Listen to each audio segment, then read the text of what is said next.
Saudações fraternas a todos. Então, nós vamos juntos entender um tema que é bem familiar, sendo literal, a respeito da família à luz da doutrina espírita, mas as razões pelas quais estamos juntos uns aos outros. Então, quem tiver o livro dos Espíritos aí próximo e quiser pegar, nós vamos utilizar esse livro hoje. Nós vamos usar o Evangelho segundo o Espiritismo também, nos capítulos 14, no capítulo 11, e aí ao longo da nossa conversa eu vou trazendo as outras referências. Então vamos juntos. Por que nascemos, convivemos na família que hoje se coloca entre nós? Deve existir um motivo. E aí nós trouxemos do capítulo 14 os itens 8 e 9 do Evangelho segundo o Espiritismo, honrai a vosso pai e a vossa mãe, que será o alicerce do nosso estudo hoje. Então começamos com uma parábola que todos vocês devem conhecer, a respeito do honrar a vosso pai e vossa mãe, e nesse processo de honrar a vosso pai e vossa mãe, que está no Decálogo, do capítulo 20, versículo 12, nós vamos alcançar longo tempo na terra. Se lembram dessa passagem? Honrai a vosso pai e a vossa mãe, a fim de viverdes longo tempo na terra, que o Senhor vosso Deus vos confiou. E caminhando nesse aspecto, eu pergunto para vocês, e vocês podem ficar à vontade para responder já no chat, porque daí depois, ao longo das nossos questionamentos, as perguntas, nós vamos voltar ao chat. Por que que nós nascemos nesta família? Alguém consegue já dar spoiler do nosso estudo? Porque a gente se ama muito? Porque a gente precisa? Ou porque a gente pegou uma caixinha ali, né, Ivone, de várias famílias, como se fosse um sorteio, sorteamos uma, vai ser essa, nessa encarnação agora.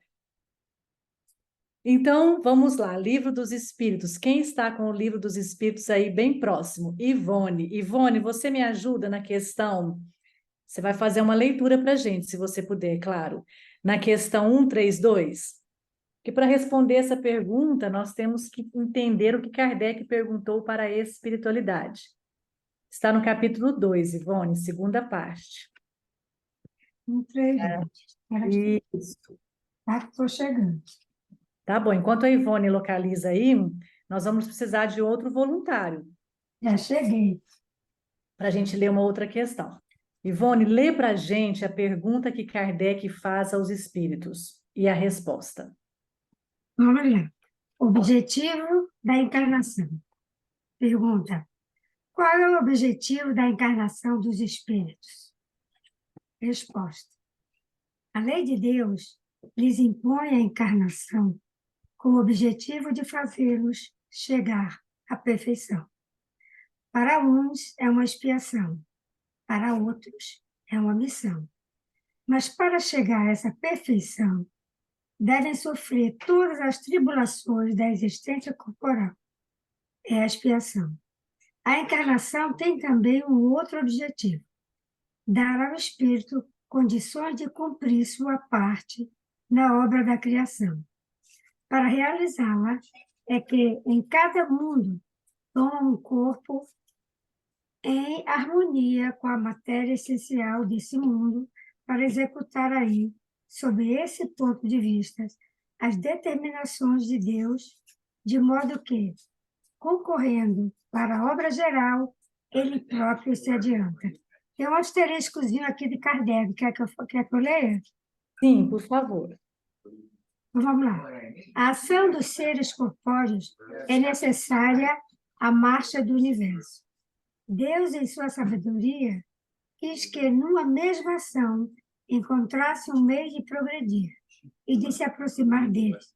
É assim que, por uma lei admirável da providência, tudo se encadeia, tudo é solidário na natureza. Obrigada, Ivone. Então, nós começamos a caminhar doutrinariamente para a resposta a essa questão do nosso estudo. Para entendermos o porquê dessa convivência familiar, é importante nós voltarmos, então, a essa questão que Ivone acabou de ler e compreendermos por que que nós encarnamos. Eu não estou falando reencarnar ainda, que seria a próxima questão que Cidinha vai nos ajudar na leitura. Então, nós encarnamos, nós chegamos à matéria para nos melhorar, para que a gente possa chegar à perfeição. E nesse processo da perfeição, nós vamos enfrentar alguns contextos que são importantes, que irão nos auxiliar nesse caminhar. E estes contextos são as convivências com aqueles que nos são caros ou às vezes nem tão caros. Então, é o primeiro ponto para a gente começar a construir essa casa, no entendimento de por que estamos nessa família. E agora eu vou pedir para a Cidinha nos auxiliar na leitura, Cidinha, da questão 167. Pergunta e resposta, por favor. 167. Isso.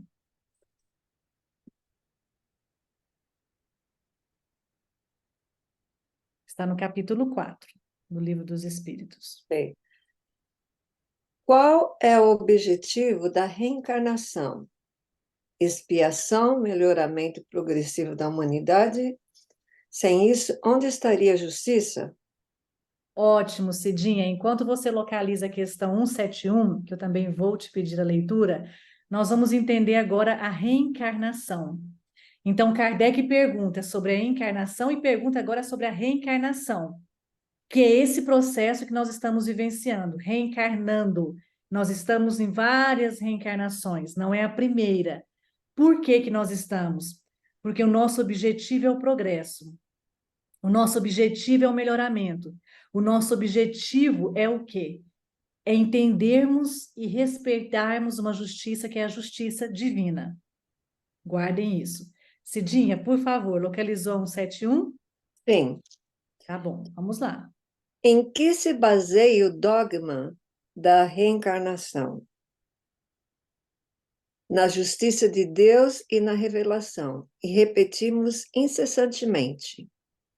Um bom pai deixa sempre para seus filhos uma porta aberta ao arrependimento. A razão não vos diz que seria injusto privar para sempre da felicidade eterna todos aqueles cujo aprimoramento não dependeu deles mesmos? Não. São todos os homens filhos de Deus? Só homens egoístas podem pregar a injustiça, o ódio implacável e os castigos sem perdão. Todos os espíritos estão destinados à perfeição e Deus lhe fornece os meios de alcançá-la, pelas provações da vida corporal, mas na sua justiça lhes permite cumprir em novas existências o que não puderam fazer ou acabar numa primeira prova. Não estaria de acordo nem com a igualdade, a justiça, nem com a bondade de Deus coordenar para sempre os que se encontram no próprio meio em que viveram. Obstáculos ao seu melhoramento, independentemente de sua vontade. Se a sorte do homem estivesse irrevogavelmente fixada após a morte, Deus não teria pesado as ações de todos numa única e mesma balança, e não agiria com imparcialidade.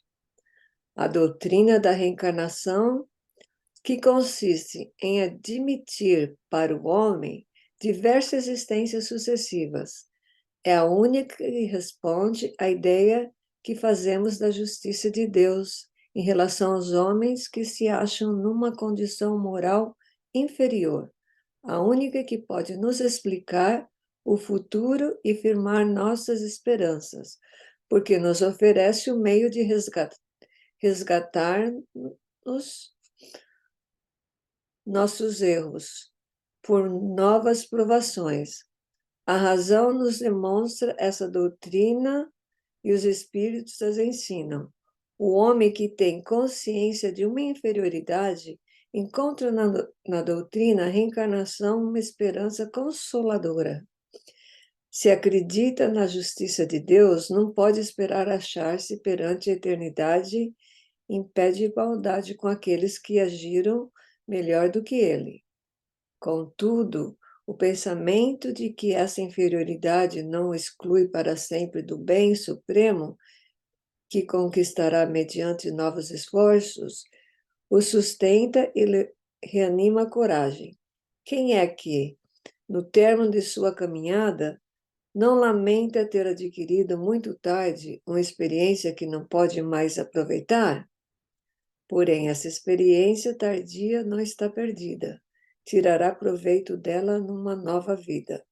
E aqui eles falam que dogma é uma palavra adquirida da forma genérica, o significado de um princípio, um ponto de doutrina, infalível e indiscutível.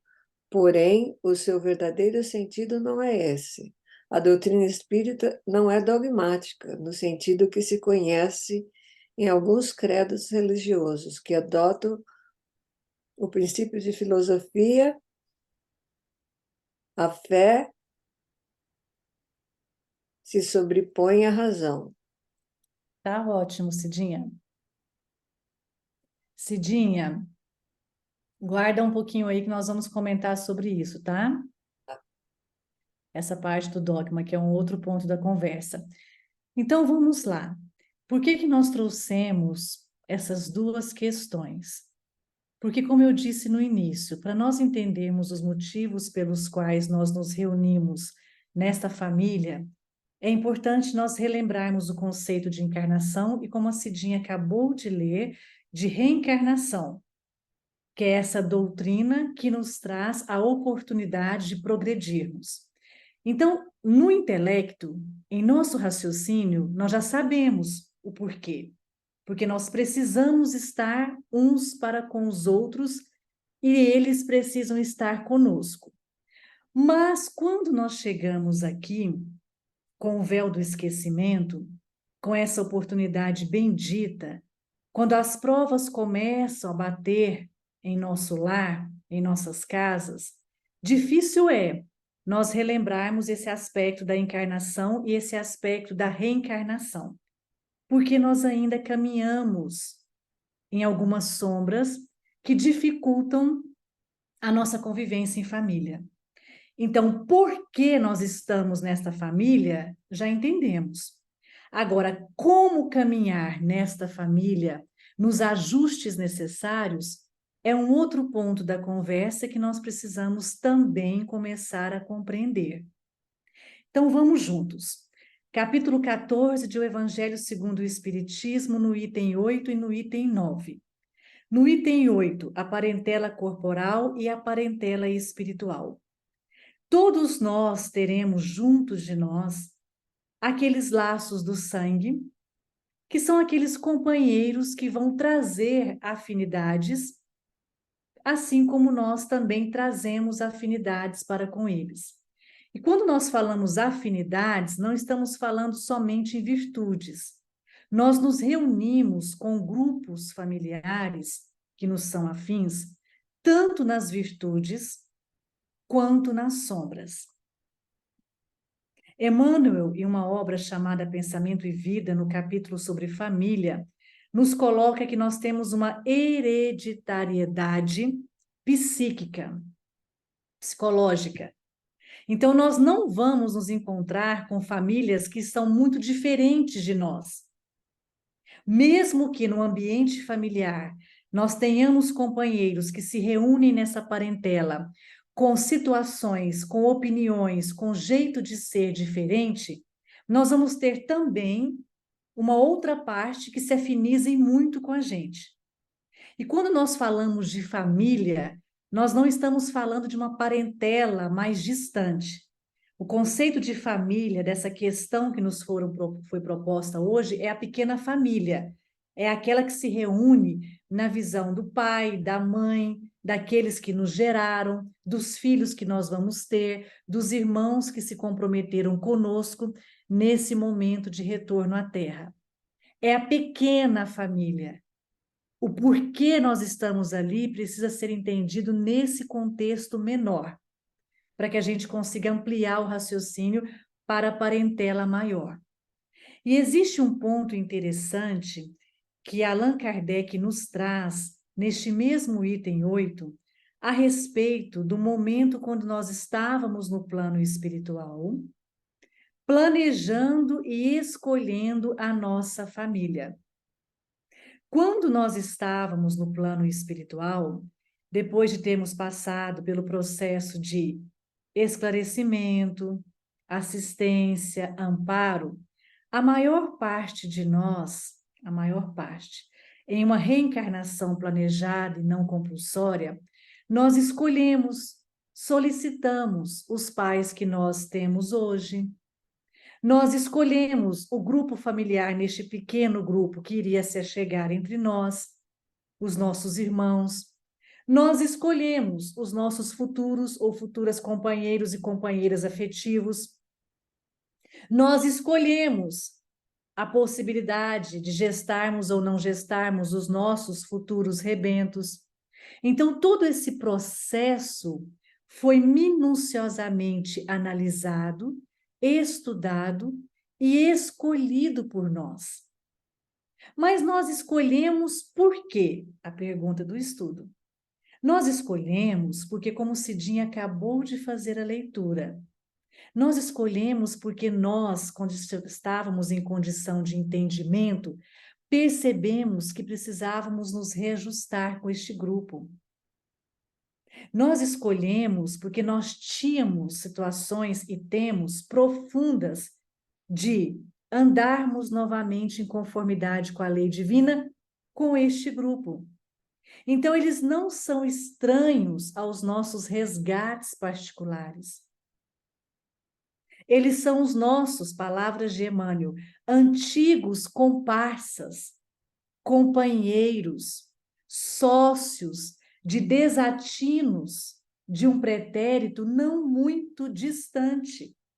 E já na posição de espíritos desejosos da reparação, como nós estávamos lá no plano espiritual, nós pedimos para voltar.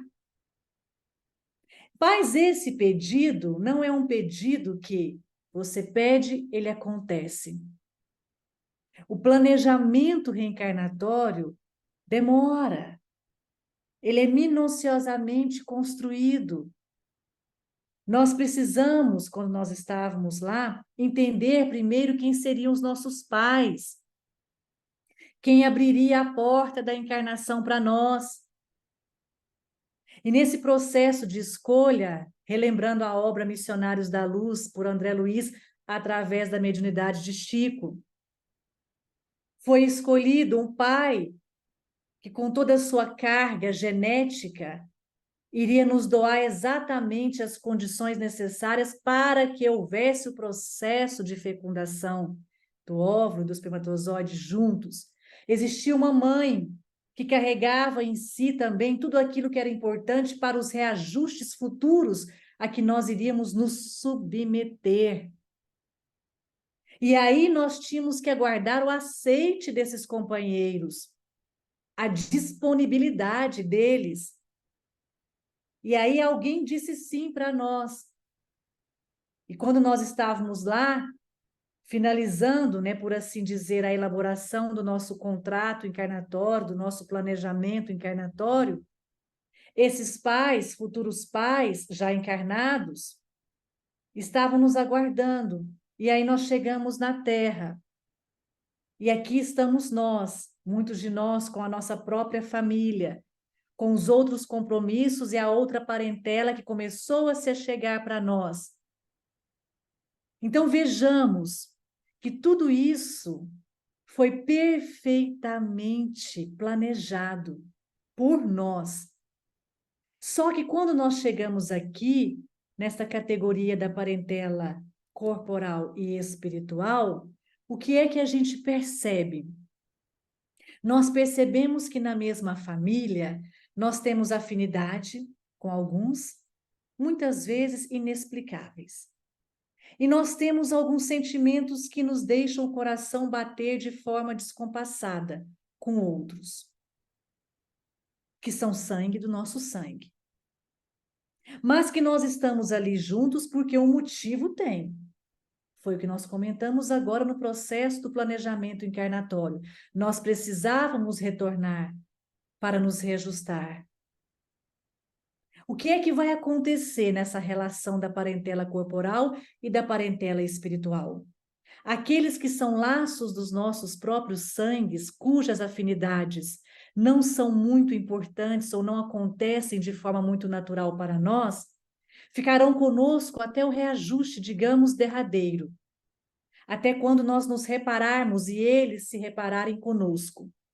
Como nós não temos afinidades espirituais, que são os verdadeiros laços, somos ligados apenas pelos laços do sangue para um reajuste moral. Quando esse reajuste acontecer, nas próximas jornadas evolutivas, cada um segue o seu próprio caminho em outras oportunidades evolutivas para novos reajustes, que também podem ser reajustes nos nossos próprios grupos familiares, mais distantes de nós. Enquanto que aqueles que nós temos os verdadeiros laços em espírito, a dinâmica também se processa da mesma forma, mas esses laços não irão se extinguir. Por quê? Porque são laços permanentes que nos ligam no verdadeiro sentimento da afinidade espiritual. Então, em algum momento, nós iremos nos reencontrar nas jornadas, sejam do plano visível ou além terra. E esses laços nunca irão se desfazer, porque são os laços criados pelo amor, por uma afinidade que já existia, e onde nós não tínhamos reajustes tão profundos com esses companheiros, porque não o ferimos ou não fomos feridos por eles, no entendimento da lei divina, na maior parte das circunstâncias. Mas existem situações também onde nós nos conectamos com estes companheiros por afinidades indescritíveis, mas eles se consorciaram a nós em momentos complicados, sendo os nossos comparsas de desatinos também, que levavam ao desequilíbrio de um e outro, e nós precisamos nos reajustar para que essa relação ganhe o quê? Uma maior maturidade em espírito, nos reajustes necessários e na permanência, na ligação eterna dos seres. Então, esta é a característica da parentela corporal, da parentela espiritual e dos motivos pelos quais nos reunimos uns aos outros. Agora, existe um outro ponto, também importante nesse aspecto. Quando nós chegamos aqui, na jornada terrena, e nós nos percebemos, como a gente está aqui agora, nas diversas situações familiares que nós enfrentamos, muitas vezes nós nos perguntamos também, por que é tão difícil me relacionar com esse ou com aquele companheiro no mesmo seio familiar? Porque por mais que eu saiba a diferença entre a parentela corporal, a parentela espiritual, por mais que eu compreenda como a Cidinha e a Ivone já leu o processo da encarnação, o processo da reencarnação, na hora que estamos no estágio, digamos assim, na prática dessa convivência, difícil é. Por quê? Porque existe uma questão chamada ligação fluídica. Já ouviram falar de fluido? Já conhecem o capítulo Amar o vosso próximo como nós nos amamos e amar os vossos inimigos do Evangelho? O que um amigo, um laço de afeição faz com o nosso coração?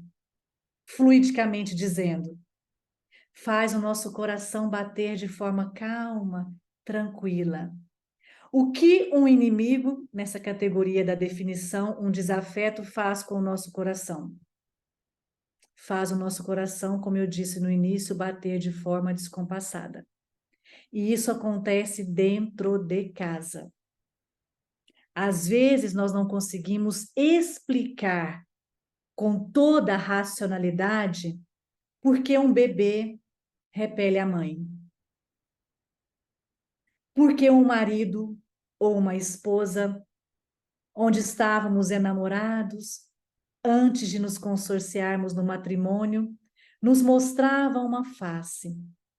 E depois desse encantamento, com os anos se passando, percebemos na esposa dócil a esposa em desequilíbrio, ou no esposo amoroso, o esposo autoritário e até violento, muitas vezes, ríspido.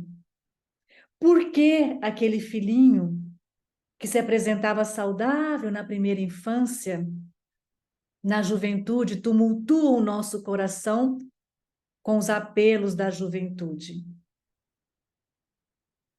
Por que aquele enteado, aquela enteada, que se mostravam ali sedentos do nosso amor e nós, com sede desse amor, na convivência diária, começou a tumultuar o ambiente doméstico? Por que aquele pai, aquela mãe que nos abrira a porta da encarnação, que sem eles nós não poderíamos estar aqui na matéria, hoje precisam ser cuidados por nós e o nosso espírito repele, terceirizando esses cuidados, gastando os nossos montantes, porque nós não queremos conviver com as dificuldades da terceira e da quarta idade.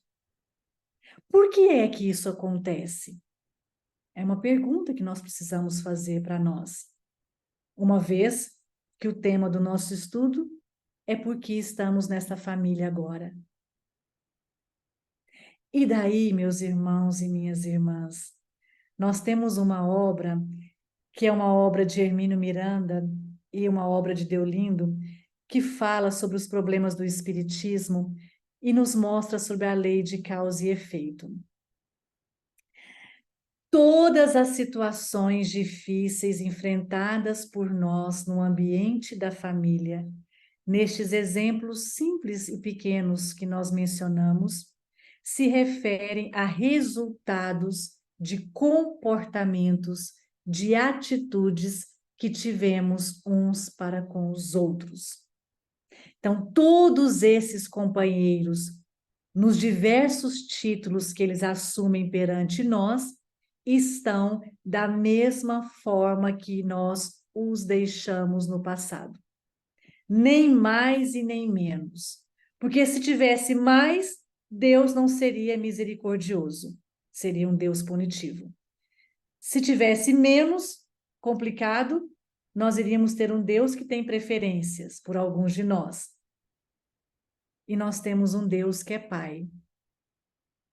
É um Deus que nos permitiu retornarmos a este grupo para reajustarmos estas questões e convivermos de novo com esses companheiros do mesmo jeito, com a mesma categoria psíquica que nós os deixamos no passado.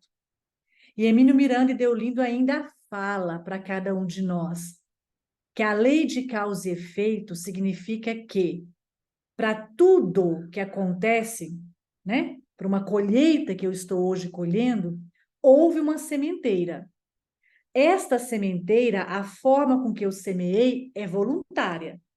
Eu decido que tipo de semente, quais as sementes eu irei jogar nesta terra. Mas os resultados, eles acontecem. E nesse processo de acontecer os resultados, hoje eu sinto dificuldade porque eu percebo os fluidos. Veja só, eu não estou vendo os motivos pelos quais eu me sinto desconfortável. Eu sinto fluidicamente um ambiente complicado. Eu sinto psicologicamente uma aversão. Eu sinto psicologicamente uma afinidade maior ou menor para um parente ou outro mais próximo. Mas graças ao véu do esquecimento eu não me lembro. Porque se eu me lembrasse, exatamente o ponto em que paramos, pergunta, será que eu conseguiria dar um passo nesse processo de reparação? Com o orgulho e egoísmo que carregamos, ainda não conseguiremos. Então, precisamos entender que existe a causa e efeito, precisamos olhar esses irmãos como os enfermos de ontem, cujas enfermidades podem ter sido provocadas por nós. E nesse entendimento da causa e efeito, não existe como medirmos quem foi o responsável, quem foi de fato o devedor e o credor de ontem. O que acontece hoje é que existe uma situação de nos repararmos com a lei divina. E nós precisamos nos reajustar. Porque se nós desertarmos agora, é como uma dívida no banco.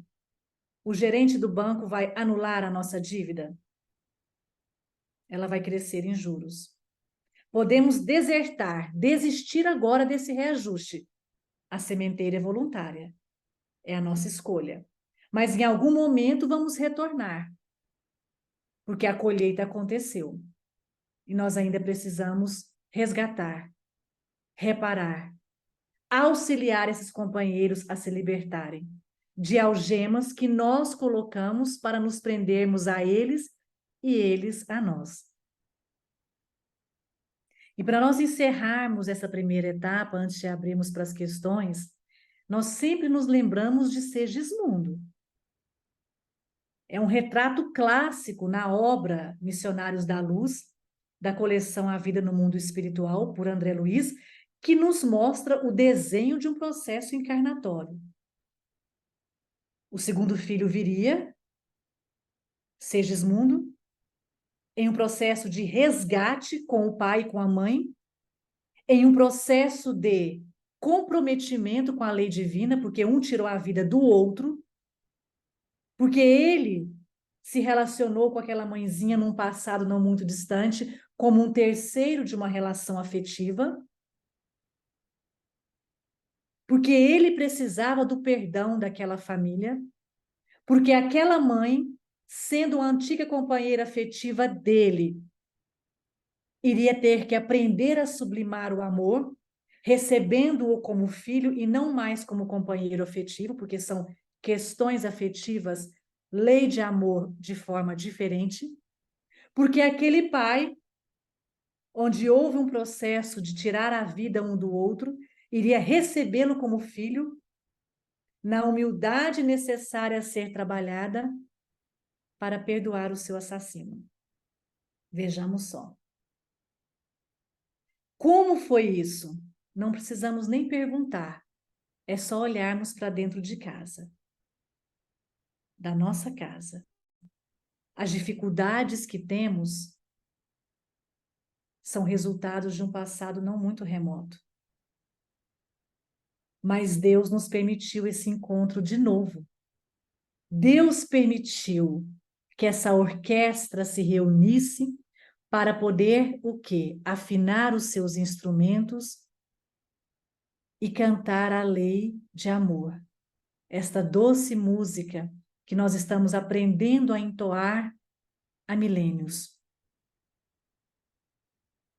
Então, neste sentido, vamos abrir para as perguntas, porque nós sabemos que vai ter alguns questionamentos que a gente pode começar a pensar sobre outros aspectos, mas o mais importante para abrir as perguntas é fazermos estas perguntas perguntando também ao nosso espírito o nosso papel na nossa família. A cada pergunta, eu sugiro uma reflexão íntima. E o meu papel como espírito imortal na minha família, diante deste contexto da parentela corporal, da parentela espiritual e de todo o planejamento encarnatório, muito bem estudado, analisado e elaborado por mim mesma. O meu papel. Rafa, se você quiser abrir para as questões, fazer uma leitura do chat antes, fique à vontade, tá? Nós temos uma pergunta da Mimi. Ela pergunta: como é o processo de uma encarnação compulsória? Mimi, eu vou lembrar de uma obra também que eu já citei algumas vezes aqui, Nosso Lar. Não sei se vocês se lembram. Fala-se brevemente do processo de reencarnação do pai de André Luiz. Como é que estava o pai de André Luiz? A mãe de André Luiz, ela já estava em uma posição, digamos, de maior envergadura espiritual, de maior transformação moral. E ela conta para André Luiz que o pai dele irá se submeter a uma reencarnação compulsória. Como é que ela funciona? A espiritualidade amiga tentou todos os esforços para que esse pai, em espírito, despertasse e fosse socorrido, assim como André Luiz foi, assim como a maioria de nós fomos, lá no plano espiritual. Mas todas as orações direcionadas, todo o processo intercessório perdia força pela vinculação espiritual que ele tinha com as antigas amantes, que também estavam no umbral de si mesmas, por assim dizer. E o que acontecia? Chegou um momento que a mãe de André Luiz, olha os pedidos que nós fazemos, pediu à espiritualidade amiga o seu retorno, para que ela se consorciasse de novo com esse companheiro, a fim de auxiliá-lo em seu processo de reajuste e transformação moral. Mas como ele não tinha despertado, como ele não tinha sido assistido, como a maior parte de nós, entendido seus processos de desatinos, entrado no arrependimento, compulsoriamente, obrigatoriamente, aquele espírito seria retirado das regiões de sofrimento para um útero acolhedor de uma mãe que aceitou recebê-lo na terra como filho. Isto é uma reencarnação compulsória. O espírito, ele ainda está entorpecido pelo próprio sofrimento e a misericórdia divina permite um novo processo de retorno à matéria para que ele se reajuste, e muitas vezes isso acontece por várias intercessões dos nossos afetos no plano maior, e ele volta. Ele volta. Diferente de uma reencarnação planejada, onde nós passamos pelo desequilíbrio, arrependemos-nos, desejamos reparar, somos socorridos, levados para os hospitais, escolas, passamos anos no plano espiritual até que alguém nos conceda a oportunidade da volta. E esse alguém é alguém que nós pedimos, os nossos pais. Essa é a diferença entre a reencarnação compulsória e a planejada. Muito obrigado, Carol. Nós temos uma outra pergunta em privado. O que ocorre em caso de divórcios? Algumas religiões, por exemplo, não o aceitam, mas casais vivem em desarmonia, temendo medo de o que Deus une, o homem não separa, não acarretam mais dívidas um com o outro. Existe um capítulo no Evangelho muito interessante que nos traz o item sobre o divórcio. Não separeis o que Deus juntou, o primeiro item de solubilidade do casamento e depois o item do divórcio. Mas vamos lá. O que acontece? Não separeis o que Deus juntou. Se nós voltarmos também nessa parábola e formos entender, tirar o espírito da letra, o que Jesus estava dizendo? Que não se separa aquilo que é unido pelo amor. E se separa aquilo que já está separado. E o que está separado? Aquilo que realmente nos ligou ao outro pelos interesses que não foram os interesses baseados no amor. Foram os interesses materiais, os interesses financeiros, os interesses pautados no egoísmo, no orgulho, tudo aquilo que é contrário à lei de amor ensinado pelo Cristo. Então, nesse sentido, se separa o que de fato está separado, certo? Agora, existe um outro ponto. Nós não aprendemos ainda a exercer a lei de amor, como Jesus ensinou. Nós não aprendemos. E o divórcio, ele é diferente de continente para continente, porque ele é regido pela lei humana, assim como o matrimônio. Tem países onde existe o matrimônio oficializado. Tem países onde não se precisa ter o casamento religioso, como acontece, por exemplo, aqui no Brasil, né? Citando o Brasil. Então, o que acontece é que nós temos que perceber os motivos pelos quais aquele divórcio aconteceu. Eu vou usar um exemplo simples de um relato que nós tivemos certa feita nos estudos de família em outra cidade. O casal se separou por brigas domésticas. Aí eu me perguntei, o que são brigas domésticas? Brigas domésticas me falaram que era toalha na cama, molhada, era preguiças de coisas domésticas, era o outro que não queria buscar o filho na escola, era a mulher que estava muito cansada, não conseguia se cuidar como o marido esperava, e assim foi me relatando, né? Eu falei, entendi, é uma nova abordagem do divórcio, brigas domésticas. Então, nós precisamos compreender o que é que está levando aquele processo de separação. A nossa intolerância no reajuste com aquele companheiro que nós combinamos de retornarmos à matéria, mãe de André Luiz com pai de André Luiz. Imaginem como é que será essa relação.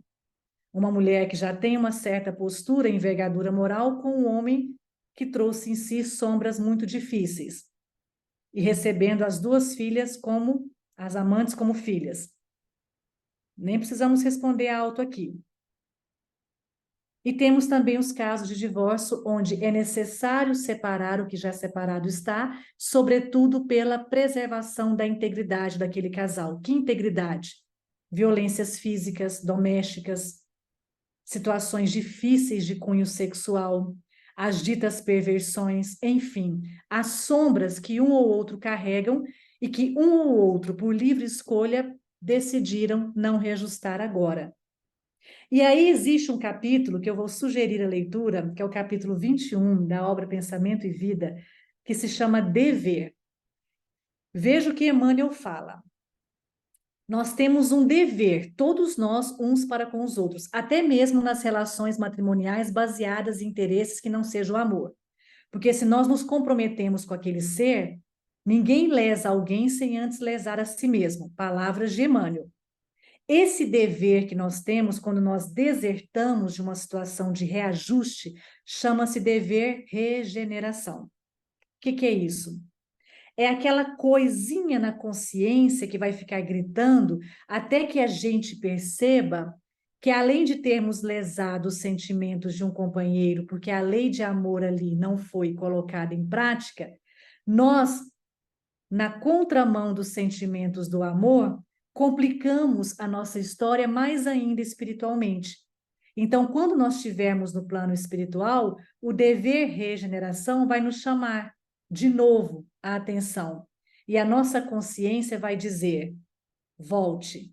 Talvez não no papel de esposa ou esposo, mas no papel agora de mãe, de filho, no papel de algum título familiar para reajustar aquele desatino que tu fizestes com aquele companheiro ou aquela companheira. Então, não separe o que Deus já separou, é um fato. Agora, não separe o que nós tínhamos combinado no plano maior, é outro fato. Excelente. O que acontece com o espírito caso seus pais terrenos o recusem à encarnação? O recusem, deixa eu ver se eu entendi essa pergunta. O recusem no processo de ferir a lei da vida? No processo Eu do amor? entendi como Ou o recuse lá em cima? recusar, aceitar para que venha como filho. Recuse lá em cima, no Isso. plano espiritual. Se recusar no plano espiritual, quem fez a pergunta, nós vamos lembrar que Deus é misericordioso. E outro pai e outra mãe serão os eleitos, serão escolhidos para receber aquele espírito. Porque a reencarnação vai acontecer, nada acontece sem a permissão de Deus. Então, se houve uma primeira negativa, isso complicou todo um processo de reajuste no planejamento familiar reencarnatório.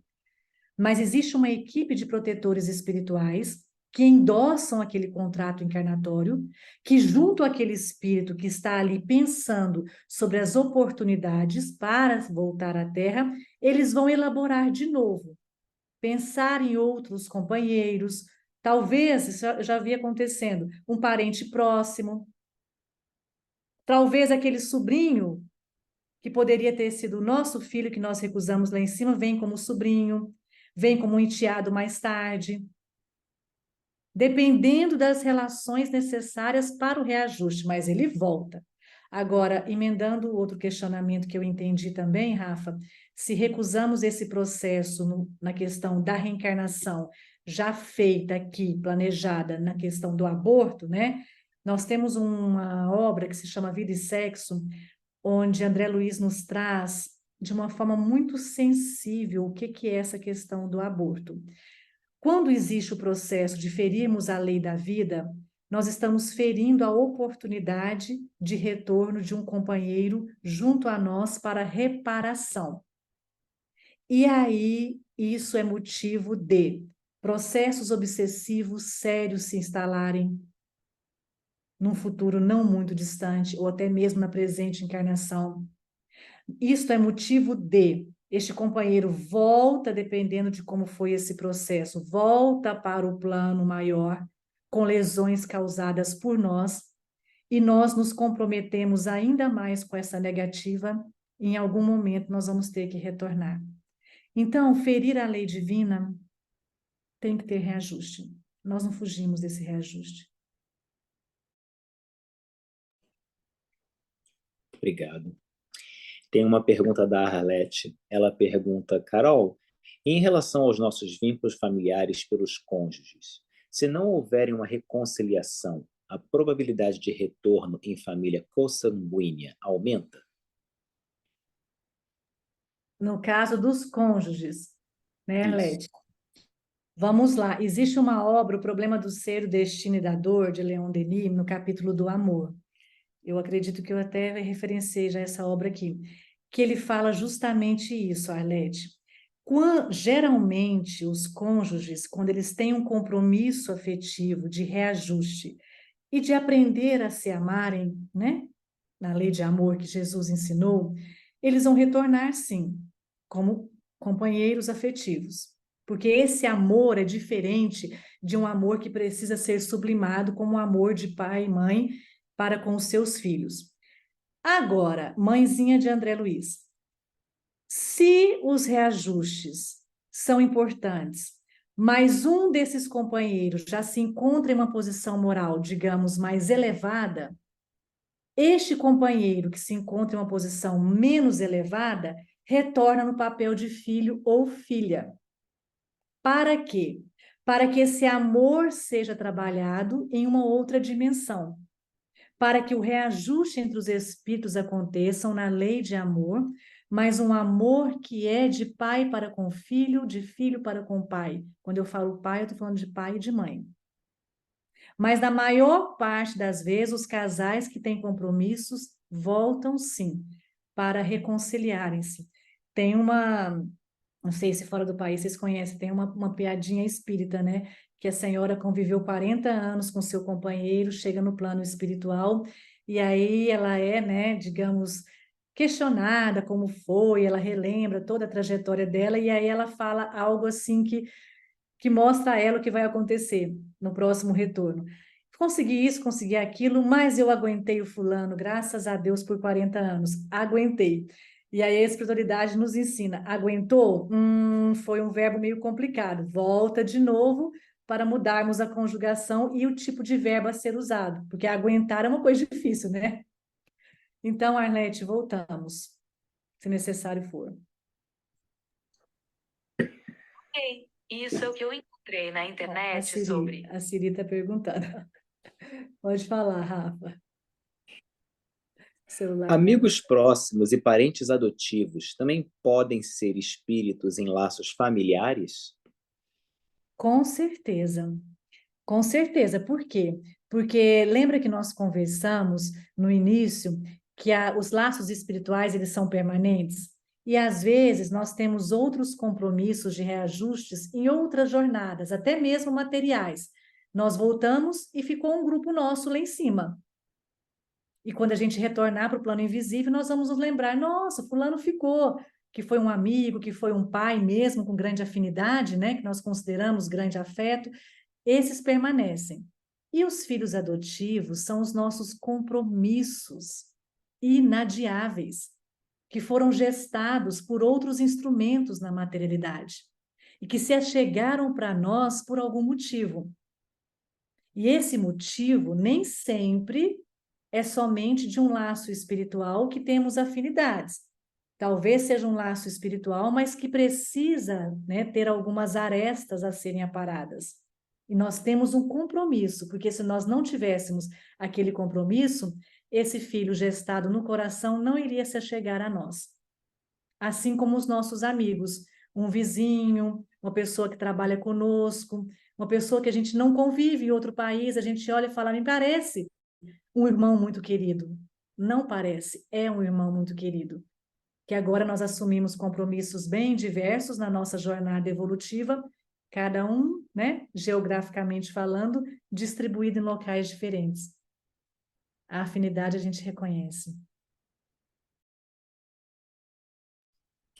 E nós temos uma última perguntinha aqui que chegou. Como devem agir os pais diante de filhos que agem de maneira rebelde, prejudicando sua jornada na Terra? Se esses filhos estão naquela faixa etária de 0 a 7 anos, lembra que nós já falamos em outros estudos sobre isso? É um momento crucial para a educação moral. É onde o espírito, conforme Allan Kardec nos coloca, ele se encontra mais maleável, digamos assim, às impressões que nós colocamos no processo de educação moral.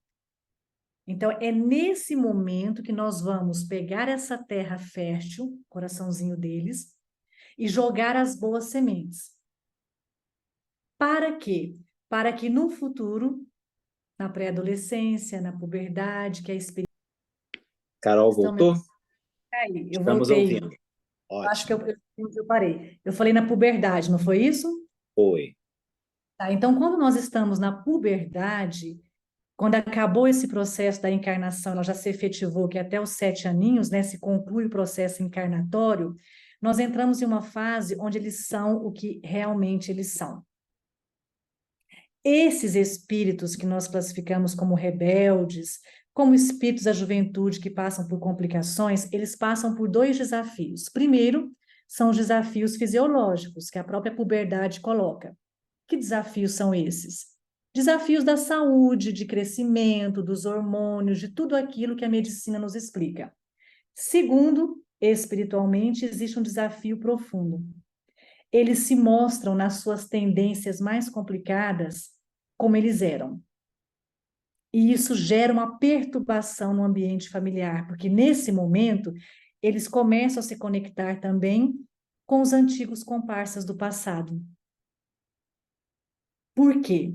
Porque eles estão em momentos de descobertas, porque eles estão passando por todo esse processo da fisiologia da juventude, porque eles estão passando espiritualmente por esses processos de maior canalização, receptividade às influências espirituais dos companheiros do passado. Por isso que a espiritualidade nos orienta e a própria psicologia, dialogando com a espiritualidade amiga, comprova cientificamente o nosso dever no processo de educação nas primeiras idades, nesse processo dos 0 aos 7 anos, para que esse momento da juventude, que não vai deixar de ser um momento desafiador, seja um momento de melhores colheitas. Vejamos o item 9 do capítulo 14 do Evangelho segundo o Espiritismo. A ingratidão dos filhos e os laços de família. Qual é o papel do espírita? Compreender esses aspectos e na educação moral, se estão sob a nossa tutela, esses jovens, nós precisamos entendê-los e orientá-los com o exemplo. E o nosso exemplo é a transformação moral, porque é uma fase de questionamento, de não entendimento, de desafios que nós escutamos muito do mundo material. Os pais espíritas nos questionam muito, que os filhos perguntam por que aqui em casa é assim e lá fora é de outro jeito. E os pais espíritas cristãos estão tentando entender, estudar e mostrar que a transformação moral dentro da nossa casa é importante. Que não tem problema a gente caminhar nas estradas retas, enquanto muitas vezes os colegas caminham nas estradas mais tortuosas. É por esse motivo.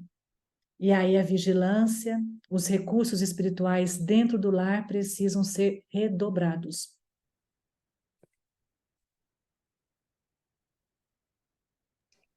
Carol, muito obrigado por tantas explicações, tantas inspirações que todos nós recebemos.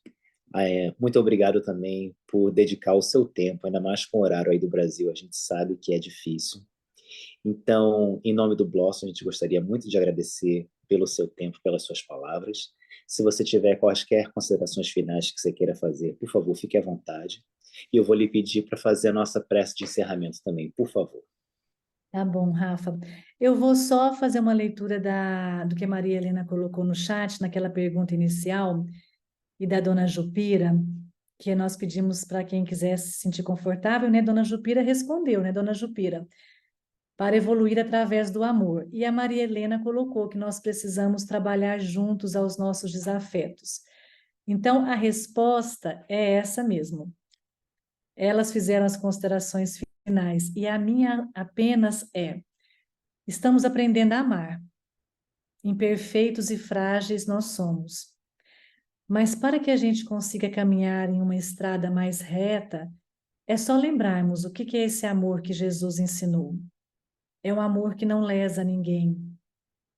É um amor que não constrange, que não fere. É o amor que a gente olha para aqueles companheiros e pergunta: quem de nós é culpado? Foi culpado? E a nossa consciência, muitas vezes, consegue caminhar nessa resposta. E quando nós percebemos que um dos dois foi culpado, e como eu disse, não existem credores ou devedores agora para dizer quem foi de fato, se nós já temos alguns minutos do Evangelho, o que nós temos que fazer? Nos dobrar, como diz Emmanuel, no silêncio oportuno, na humildade necessária, na abnegação. Essas são as características de uma convivência saudável, sem soluções milagrosas para os reajustes que nós precisamos. Silêncio oportuno, humildade, a abnegação. Aí nós vamos usar isso a partir de amanhã nos nossos lares. Então vamos fechar os nossos olhos, vamos agradecer a Deus, aos espíritos bondosos deste grupo espírita do Blossom. Vamos agradecer aos nossos protetores espirituais, que tanto estão torcendo para o nosso êxito no cumprimento de nossos processos encarnatórios. E vamos agradecer pela família que nos recebeu, pelos nossos pais, por aqueles que escolheram estar conosco como irmãos, por aqueles que estão se achegando como filhos, pelos nossos companheiros afetivos ou companheiras. Vamos agradecer por toda essa parentela que, pela misericórdia divina, se reúne a nós nesta grande orquestra da fraternidade. E com esse sentimento de gratidão, pedimos, Jesus, que nos fortaleça, que torne o nosso espírito corajoso, que nos dê as boas inspirações para voltarmos à nossa família nos reajustes necessários, olhando uns e os outros como verdadeiros irmãos que somos. Jesus, ensina-nos a perdoar nos momentos mais difíceis. Ensina-nos esta lei de amor. Ensina-nos, Jesus, a tatear estes familiares com as bênçãos necessárias. Ensina-nos, Jesus, a transformar o nosso espírito para sermos exemplos para todos aqueles que nos observam do plano material e do plano espiritual. E com este sentimento de gratidão e confiança em todo o amparo de Jesus e da misericórdia de Deus, encerramos este momento. Que assim seja.